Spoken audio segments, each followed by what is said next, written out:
Hello, नमस्ते, प्रणाम आप सभी को। सबके पैर छू के प्रणाम करतनी। और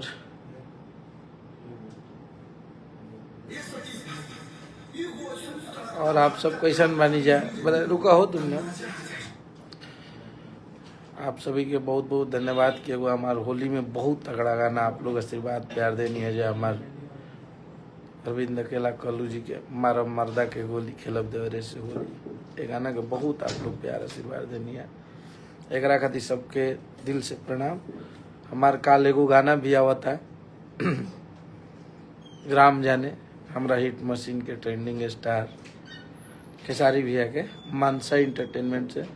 और हमारे एगो गाना आइल बा अभी 2 दिन 3 दिन पहले, जौन गाना के नाम बा मारब मर्दा के गोली चढ़ब यारवा के डोरी। वो गाना के भी आप लोग आज 1.5 मिलियन व्यूज क्रॉस हो गई और बहुत आशीर्वाद प्यार देते नीचे।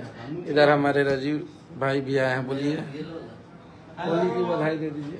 राजीव जी आज पहुंचे हैं हम लोग के पास। तो राजीव शर्मा जी के बारे में मैं बता रहा था सुबह का भूला शाम को घर आता है तो उसको भूला नहीं बोला। चलिए आइए हमारे को गाना थके गर्दा कुमार ले बनी जा। अरे होली गाना पे यही भाई के डांस आप लोग वायरल कर जा। राजीव जी के आज खैर नहीं करेगा, थक के आया है। गाना बजाओ भाई।